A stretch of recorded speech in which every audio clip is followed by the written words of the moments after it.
আজকে আমি পাক করছি গরুর কুচি দিয়া, তারপরে মাছ দিয়া। এই যে মাছটি আমি অনেক সুন্দর করে ধুয়ে রাখছি। অনেকগুলা মাছ মানে আর গরুর কুচিও রাখছি এখানে। সব কিছু ধুয়ে মানে গরুর কুচিটা আবার বাজ্যা পাক করবো।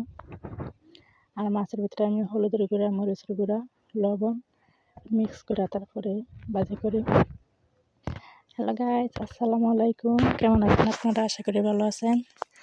আপনাদের আমরা ভালো আছি আলহামদুলিল্লাহ। এই যে আমি মাছ মানে দিছি বাজার করতে, অর্ধেকটি আর বাকিটি রাখছি মানে পরবর্তীতে দেওয়ার জন্য।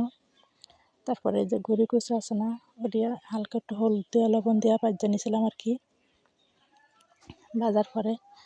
তারপরে এই যে পেঁয়াজ রসুন বাটা, তারপরে হলুদের গুঁড়া, মরিচের গুঁড়া, তারপরে আমি জিরার গুঁড়ি করে নিছি। আগে বাটা জিরা ছিল, মানে বাটা জিরা দিই না, শুধু মানে গুঁড়ি করে নিছি, ওটা দিব মানে পরে দেওয়া। আগে জিরার গুঁড়া আজকে দিয়ে দিতাম, এর সাথে দিই না। আর মানে এটি কষানো হয়েছে, মশলা লবণে দিয়েছিলাম সাথে, দেখাইতে পারি নাই। তারপরে এই গরুর কচুরি ভাজা রাখছিলাম যে ওটি দিয়ে দিছি। বাজার পরে অনেকক্ষণ কষান লাগে, মানে বাজার পরে তো গরুর কচুরিটা শক্ত হয়ে যায়, এটি আবার অনেকক্ষণ লাগাতে হালকা একটু জল দিয়ে আমি এটি আবার কষাই নিই আর কি, যাতে মশলাটা ভিতরে ঢুকে। এই কারণে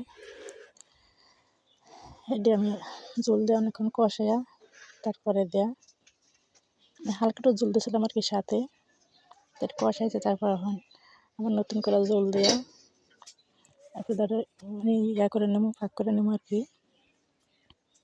এই যে জল দিয়ে দিছি, বেশি দিনে জল অল্পই দিচ্ছি। তারপরে এটা অনেকক্ষণ লাগাতে জাল দিয়া। এই যে এই কালারটা কত সুন্দর হয়েছে। তারপরে আবার মাছ ভাজি করে রাখছিলাম যে ওটি দিয়ে দিচ্ছি সাথে। তরকারিটা খাইতে অনেক ভালো লাগছে, মানে গরুর কুচি আমার অনেক পছন্দ। যে মাছ দিয়ে দিছি,